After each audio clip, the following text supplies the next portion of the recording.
Okay.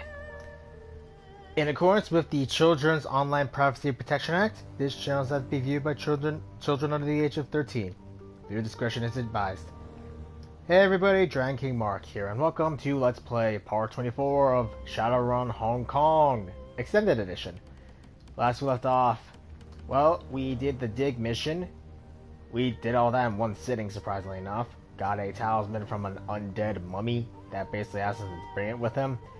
Got the books for our client, got out, stole 5k of New Yen, but when we came back, we ended up getting some more info about Raymond Black, or rather, Edward Sang.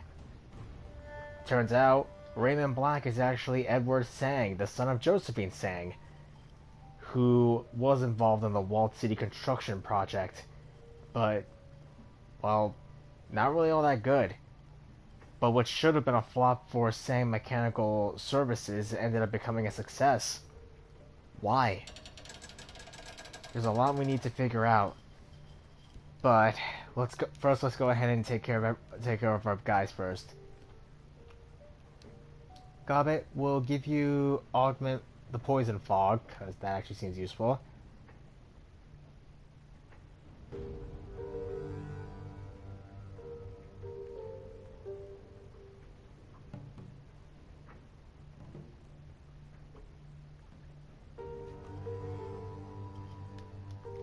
Let's get the mini grenade launcher.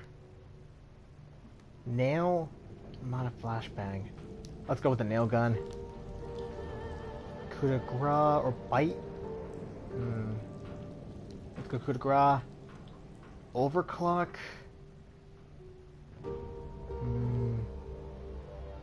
Or repair. Let's go with repair. So yeah, if you're wondering what happened yesterday, the stream only got like halfway through. Sorry about that, but I had to delete it. I still want to get a good quality insurance. The Mummy Spirit Talisman. And Wild Aim. We could probably sell that. Let's go and sleep off.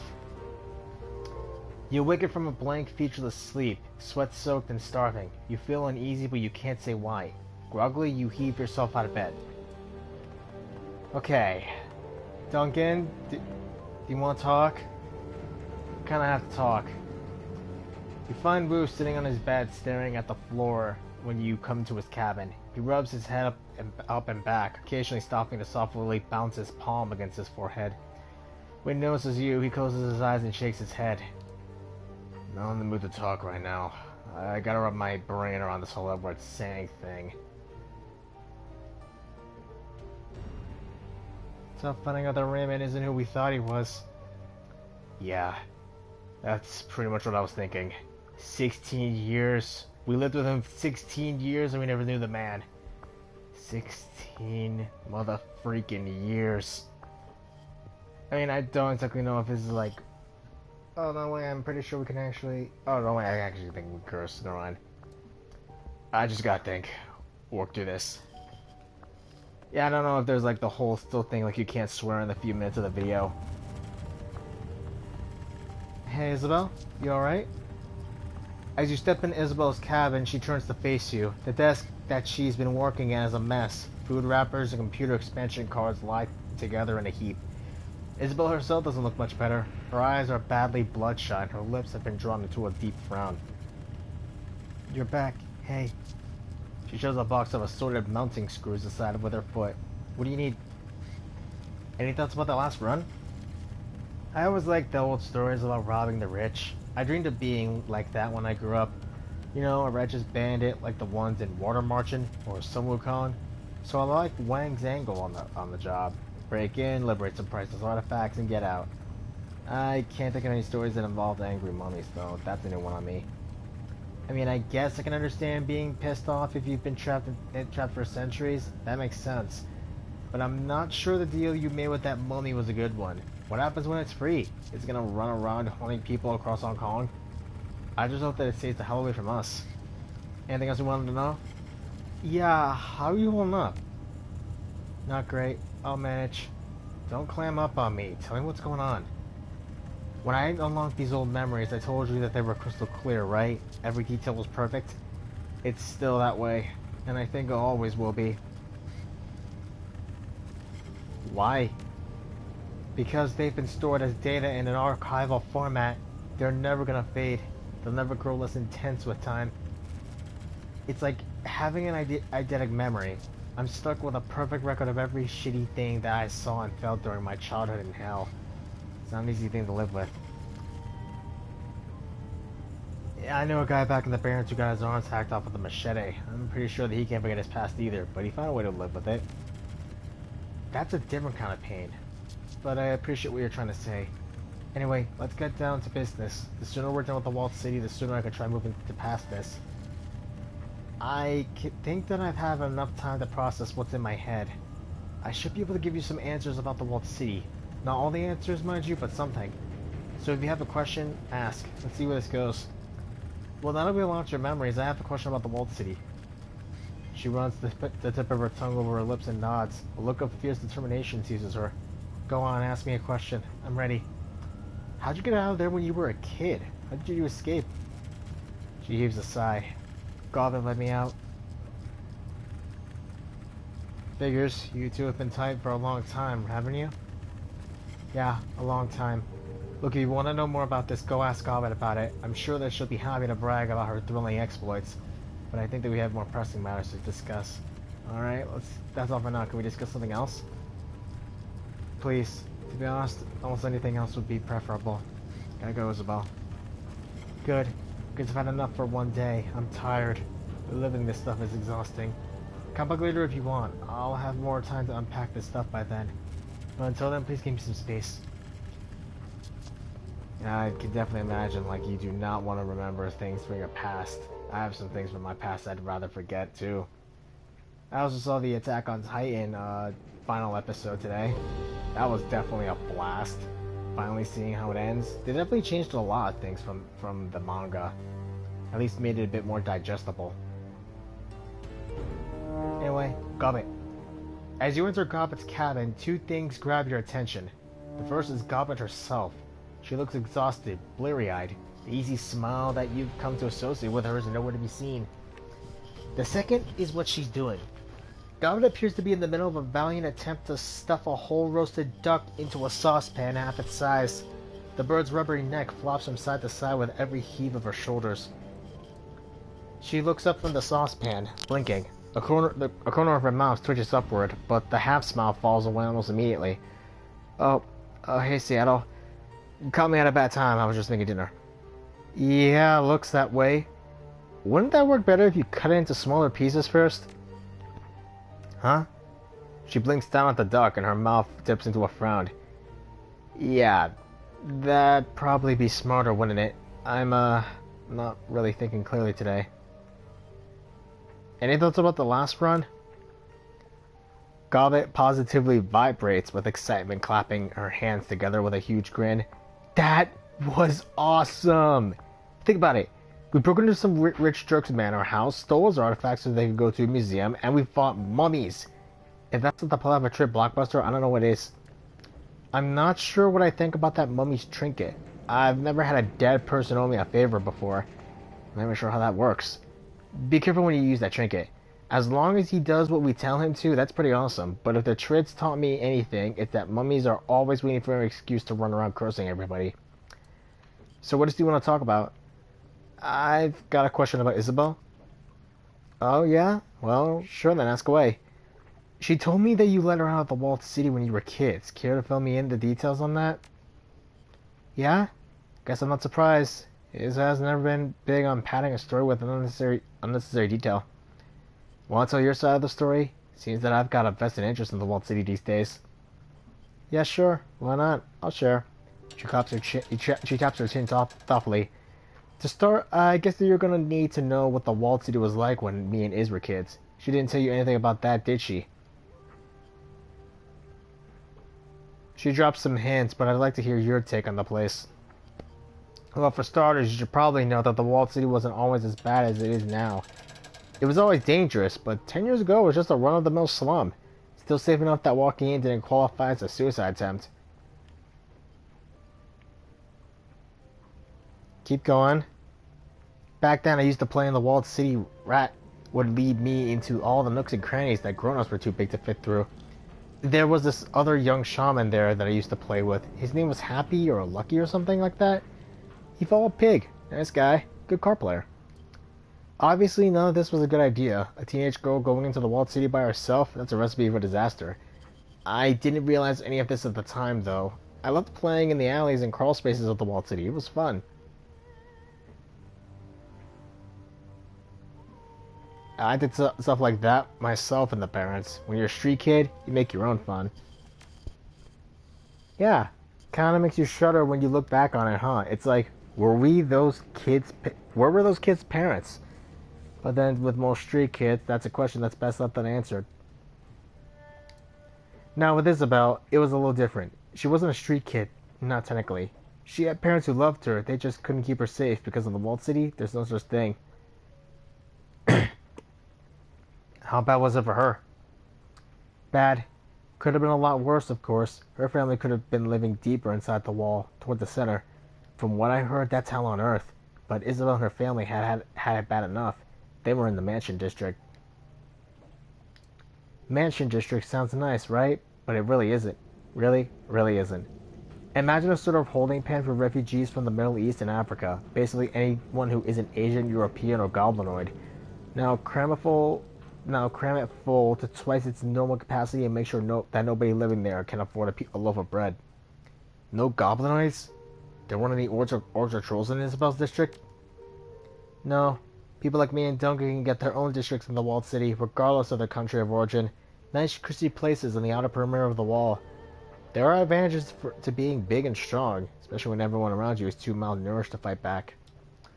Of course, the residents of the Goblinoid districts all share a metatype or two. They've got something in common, a set of shared experiences that tie them together. Not so in the Mansion District. The only things that those people had in common was their skin color and the fact that they were living in crushing poverty. There wasn't even a common language for them to speak. It was a pretty rough place. Lots of infighting, lots of gang-on-gang violence. People did band together for protection, but there wasn't a lot of hope. Everyone lived in fear of being sent deeper into the slum toward the center.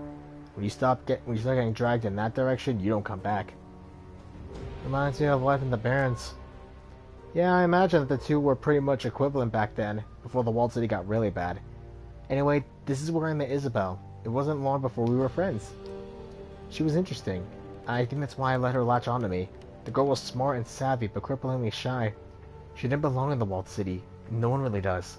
But with her, it was painfully obvious. She was like a little mouse crammed into a box full of weasels. It was only a matter of time before somebody snapped her up. So what happened? What led you to take her out of the walled city? Rat happened. She came to me in a dream, showed me that whatever was going bad in the walled city was getting worse. The whole place was rotting from the inside out, choking on bad ki and lost hope. I decided to go inside one more time. If I found Is0bel, I'd offer her to lead her a way out. If I didn't, well, she grimaces, spreads her arms. I get it. You don't have to explain that yourself to me. Thanks. It isn't pleasant to think about, especially considering what a shithole the walled city is now. The truth of the matter is, if I hadn't pulled Is0bel out of there, she'd probably be dead by now. I get it. Someone did the same for me and Duncan once. She nods. Yeah, I knew you'd get it. And I did bump into her, and she did follow me. And Rat got us both out safe. So there you have it. Happy endings all around. What about the other people who stayed behind? That other shaman that you knew? They went bad. Crazy. That pig shaman that I knew wound up going full-on toxic. It was horrifying. He burned himself out in an orgy of blood. She shudders. Nasty business and not for me. Toxic? What does that mean? When a shaman goes toxic, he goes bad. It's like if you invert the usual meaning of a totem, that's what a toxic shaman does. Dog shamans are loyal and friendly, like all good dogs are. A toxic dog shaman is rabid. They're both dog, but they're different aspects of dog. Get it? Yeah? And your pig friend shaman friend went toxic? That's what I heard. You don't want to know what happened to him, what he became. It was pretty bad at the end, before the locals overwhelmed him. A lot of people died. So what does a pig shaman, mean? Like, does anyone know? If you do, like, leave it in the comments section. I want to know. What about Is0bel's family? She said that they were still in the walled city. Why didn't you bring them with you? You think I didn't want to? She swept a loose strand of hair out of her eyes. Look, it was going to be dangerous enough to get Is0bel out on her own. Dragging a whole family out of her would have been impossible. Why? Because they weren't like me and Is. They hadn't grown up on the streets. They were upper-class people back in Somalia before they emigrated into Hong Kong. They were hopelessly out of their element. Even if I managed to find them, they probably would have done something stupid and gotten us killed. So you just left them? Damn right I did. Even if I managed to convince them to come with us, they would have gotten caught. The Yellow Lotus would have kidnapped them if they were lucky. If they were unlucky, the thrill gangs or the organ leggers might have gotten them. It was worth the risk. It wasn't worth the risk to even try. She sniffs. Besides which, Is0bel didn't want to bring her family. She wanted to get away from them as much as she did from the walled city. Never could get her to tell me why. Alright, that's all. Can we talk about something else? Sure, ask away. I'm all ears. You feeling okay? You don't look well. She rubs the bridge of her nose with a pair of greasy fingers, leaving smudges of duck fat behind. It's weird. Ever since our last lesson, I felt, I don't know, preoccupied with the sinking ship. I don't really do the whole haunted by the demons of my past thing. I mean, that's fine for some people, but I'm allergic to drama. Generally, when thoughts of the past get me down, I remind myself that it doesn't matter. Laugh it off and go have a snack. But this, I don't know, it's weird. Ever since our last lesson, I haven't been able to get the sinking ship out of my mind. She looks down at the pot full of mangled duck on the counter, closes her eyes. I guess I'm just worried about Cat and Mao, which is weird because why would I be? I mean, I haven't even spoken to them in years. If anything, they should be worried about me. I'm the one who gets shot at for a living. Maybe we should go check it out? The sinking ship isn't far, is it? No, I don't want to do that. At least not without a good reason. It'd be awkward, and I'm sure that's nothing anyway. Actually, check that. I know what this is. It's my own personal version of the same thing that we're all feeling. The psychic sewage that's being dredged up all by us. By whatever's happening in the walled city. I'm sure that you've had some flashes of memory from the barrens in your bad dreams, right? Images from your past come back to haunt you. But you're not going to drop everything and go running back there because that would be dumb. So tell me, why should I? Because the sinking ship is like 15 minutes from here? It couldn't hurt to check. Look, I don't want to go back there if I don't have to. If thinking about the place is enough to mess with me like this, I don't want to know what being there will do. But I'll tell you what, I'll drop Malvina online, just to check in. Make sure that this is a me problem and not a them problem. And if there is something going on, I'll promise you'll be the first to know. Alright, Gobbet, if that's the way you want to play it. It is. Now, was there anything else you wanted? Or can I get back to my dock? Thanks, Gobbet. Yeah, sure. In Seattle, everything will be fine, you'll see. If there is something fishy happening on the sinking ship, you and Is will be the first to know, I promise. Seems like everyone's getting some bad memories or something to deal with. You enter Is0bel's cabin to find her jacked into the octopus. Her body slouches, motionless, tethered to the machine. The computer's large display flickers to life again, just as it did last time. Is0bel's avatar fills the screen. This isn't helping. The avatar frowns down on you, look of supreme disillusionment on its face. I'm decking. I'm in my safe space, and it doesn't help. The memories are just as painful here as they are in the real world. Memories are a part of you. Decking doesn't make you leave that behind. No, I guess that it doesn't. White plumes of static flow from the avatar's fists. She's shaking. Fucking should, though. I can't handle not having a way to escape from this. So what are you gonna do about it? I don't know, okay? You know what, hang on. The avatar winks off of the screen and the terminals power down. Is0bel's body shudders, a familiar tremor. Her consciousness is flooding back out of the matrix into her meat. Her eyes flutter and she takes a sharp breath. Slowly, shakily, she rises from her perch on the floor.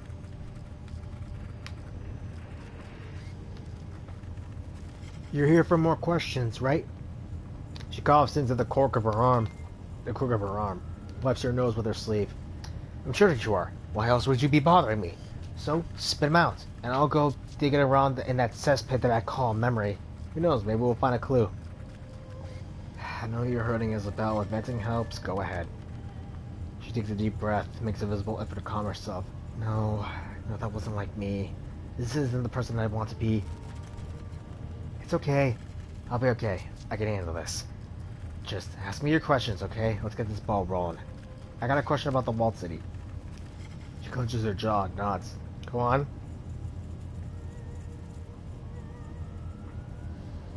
Gobbet told me that your escape from the walled city, just like you said she would.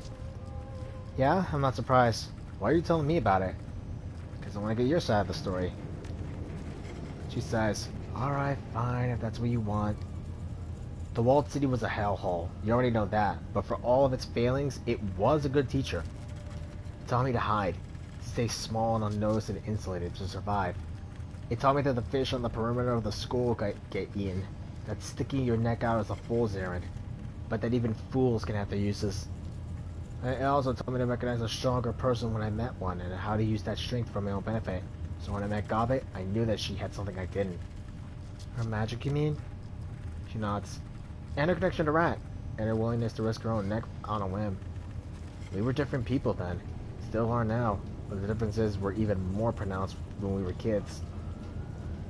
Care to elaborate on that? And Rocky just barges into the door and just plants himself in front of my door. Gobbet was playful and carefree. She could hold her own in a scrap, but she mostly saw life as a game. As for me, well, I don't know what that it wasn't. Couldn't have been more than 9 or 10 at the time, but even at that age, I saw Gobbet for what she represented, what she could be. And what was that? My own personal road out of the walled city. Path of freedom disguised as a little girl with dreadlocks. And as it turns out, I was right. She pauses, her eyes flit to the ground, and she tightens her hands into fists. Ever since I unlocked those damn memories, I can't go 10 minutes without thinking of what might have happened if I hadn't followed Gobbet out of that place. It's like a vicious cycle running over and over in my head. I hate it, but it won't stop. I feel guilty.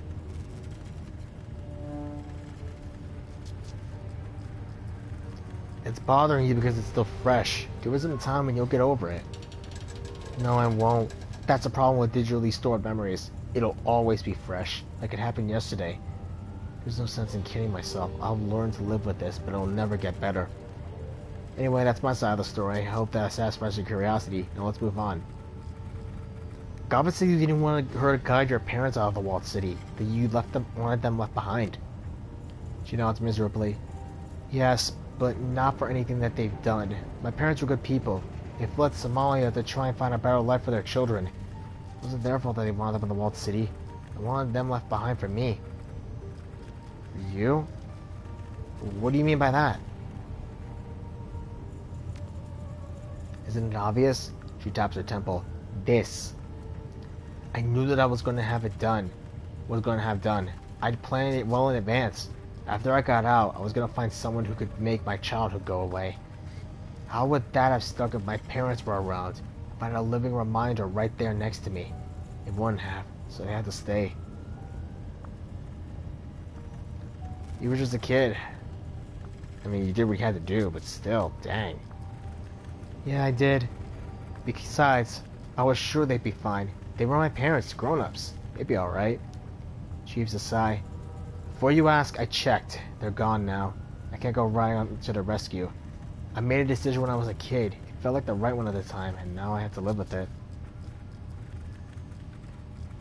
We all have to live with things that we regret. I didn't always, until very recently. I couldn't remember any of this. Now let's change the subject, okay? Anything else would be fine. Why did you have your memories locked away? What do you think? They were awful, traumatic. I'm not talking about personal trauma here. I was fortunate enough to avoid the fates of many of my peers. I didn't get pressed into service in a brothel. The organ leggers didn't get me. I only had to watch one of my siblings die. She frowns. So yeah, it could have been worse, but It doesn't make an early life in the walled city any easier to bear.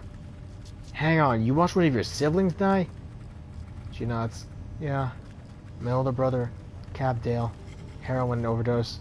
He was 19, almost the same age that I am now.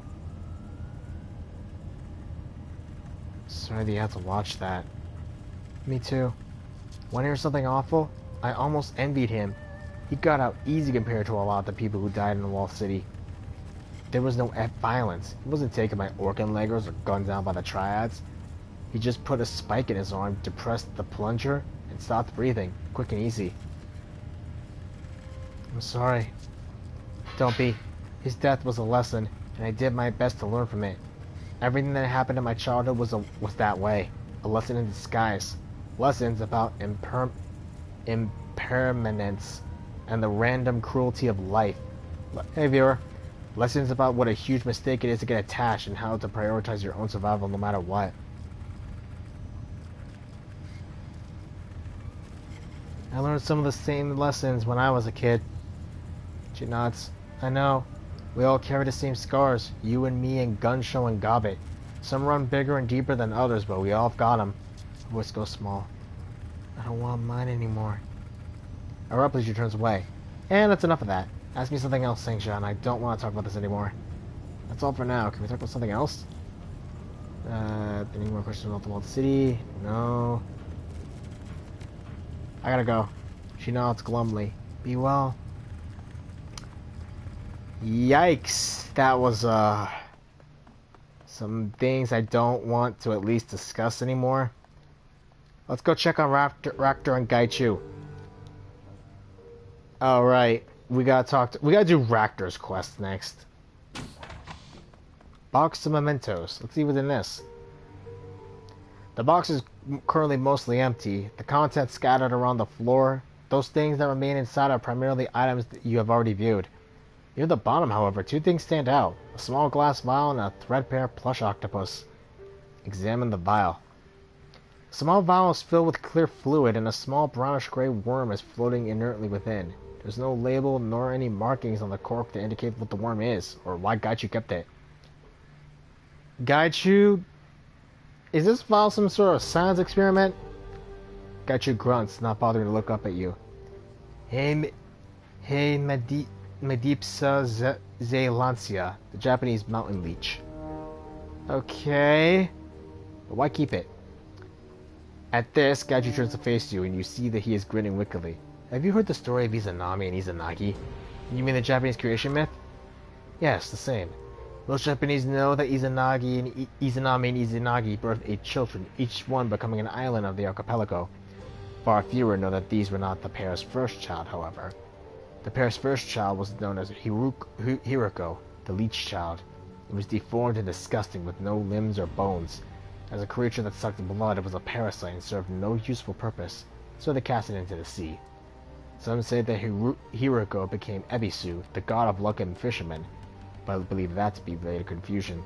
In the oldest tales, Hiroko lurks in the darkness at the edge of civilization, avoided by the kami, but unmolested by them. As the first child of Izanami and Izanagi, he had great power and could destroy any kami that attempted to harm him. Perhaps it is a reflection of my own state, but I like this story. The creature of disease and disgust that cannot be killed because it is too powerful. It is forever condemned to stay in the distance beyond the firelight. A little like myself, no? Yeah, I can actually see that. If that thing tries to eat me, I'm gonna fucking kill it. Also, I apologize if you hear noise. I think that's the vacuum being used. So what about this plush octopus? The ragged plush animal has seen better days. The purple fuzz has been mostly worn away, exposing the fabric underneath. And there's a slightly darker spots on both sides of the toy's body, presumably where its eyes once were. Before you can even ask a question, Gaichu raises a hand to silence you. His name is Tako-kun. My mother gave him to me. No, I am not ashamed of this. Never be ashamed of keeping something your mother gave you. Gaichu's eyes narrow and he sniffs at you, as he tries to determine whether you're making fun of him. There is almost nothing in my life I have to remind me of my family. This is the thing I kept to serve that purpose. Okay, but why an octopus? Because I like octopi? Gaiju still seems uncertain whether he should be angry or not. An octopus is a clever creature. It knows how to conceal itself, how to open jars, escape from tanks.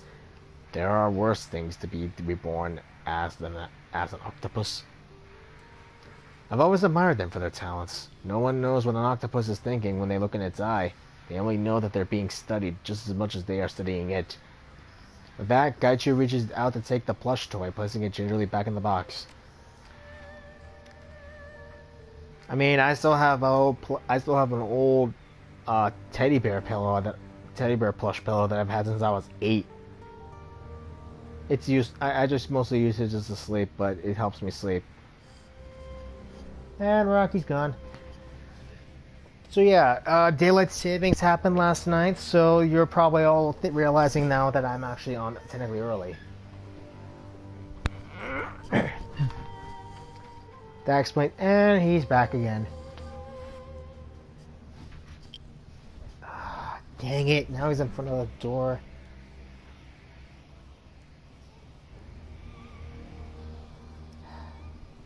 I wonder if I should move him just a little bit further. Gaichu! In the darkness of the cabin, Gaichu is hunched over a pile of keepsakes. He has unpacked most of his box, and the contents are lying strewn around the floor in a disorganized mass. The ghoul gingerly picks through them, turning each one over in his fingers as he feels their shapes. He addresses you without looking up. Please mind your steps, Saint-Jean. I fear I have made a mess, and many of my possessions are quite delicate.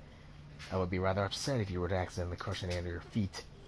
After a moment, he places the one he holds, a small ceramic statue of Daruma, to one side. Lifting his face, he touches his brown salute. Why have you got all this out on the floor? Gaichu gingerly begins collecting his things and arranging them back in the box.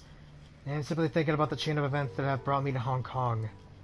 I've been considering our talk about my former unit, about what my plans are, with regard with their incessant hunt and need for closure. I think that I too need closure.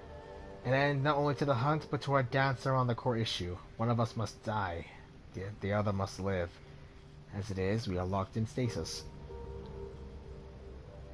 How do you plan to accomplish that? That's the question I have bent my mind to answering since we last spoke. It is not an easy question to answer. My initial thought was to strike at a secure Renraku holding, something valuable enough to draw the attention of the Red Samurai, and ensure that Renraku reported that a ghoul was involved in the mission. It turns out that was unnecessary. I began searching in the Shadowrun BBS for any jobs against Renraku holdings here in Hong Kong. Gaichu taps his braille reader with one toe. It is surprisingly easy to use the Matrix when you can read postings with your fingers. Slower than direct interface, but certainly possible. I also began to offer a reward for information on Red Samurai teams known to be in the city. A modest reward, nothing that would attract too much attention, but enough to keep people interested. Gaichu grins thinly, cradling his chin in one hand. This bore fruit. A Red Samurai team arrived here a short time ago, smaller than normal size. Sounds like it could be them. It is definitely them. My contact described Ishida and Takagawa perfectly, as well as a new heavy gunner, most likely from another disgraced squad. What's more, he described a woman who looked exactly like Sasaki, but with a scar here, on her forehead. Gaichu draws a finger down across his brow over his right eye, precisely where I cut her. I expect you want to catch them off guard. Gaichu nods firmly, his expression grim. Surprise is the husband of victory. This is an essential law of combat. There is no such thing as a fair fight, only a fight you win or lose. I have no intention of allowing them to set the terms of the fight. I have found a job I am certain will draw a Red Samurai response. Morocco is moving a prototype drone through Hong Kong on the way to the research facility in Chiba. It is of a new design, implementing machine learning and pseudo-intelligence. Gaichu stands, smiling warily. Something that advance would certainly attract a Red Samurai team should someone attempt to steal it. How can you be certain? Red Samurai are primarily proactive. The majority remain at the forge until dispatched across the world. Those that are not are assigned to guard high-value locations. Black laboratories, secure research facilities, and major complexes. Hong Kong is none of these, as Renraku's facilities of that type are primarily located in Taiwan. My former unit will be the only one close enough to respond to the threat. The Johnson for this run is a Rinraku scientist escorting the drone. He wishes to leave Rinraku's employ, but is one willing to risk reprisal should he escape on his own. To put it simply, he wishes to make it look like he was killed during a robbery, hence why he wishes the experimental drone stolen. If there is no body, there will be no investigation into his whereabouts. So we can kill two birds with one stone. Gachu inclines his head in agreement. Precisely. I can rid myself of my pursuers, and he can be freed of their yoke. While I owe this man no loyalty, I think I understand his sentiment. Besides, we will be receiving payment for our job. Sounds good to me. When do we leave? As soon as you are ready. I will message Mr. Johnson and let him know that we are prepared to take his murder and to be ready for our arrival. I suggest that you prepare as well. The Red Samurai are excellent combatants, not to be taken lightly. Okay. Maybe we should bring Ractor in for this mission. But I'll call it here for today. Pretty long episode regardless, maybe roughly 50 minutes, nearly 40. And I don't want to risk it after what happened yesterday. Hopefully the stream processes everything. Other than that, I'm Giant K Mark, and next time, we're going to go ahead and talk to Crafty. All this talk about the walled cities made me actually want to look into it. So, once we do, we're going to go talk to Crafty and everyone else and see where that leads. When that does, I don't know. We could probably do Gaichu's mission or Ractor's mission. Or bring Ractor along for that Ares run. Once that's done, I don't know what we'll do. If you like what you guys see, leave a like, comment, and subscribe. Hit that bell icon to stay notified, and I'll see all of you next time. Oh, we also have to check out the Shadowrun's BBS. I am not missing that for the world. Anyway, laters.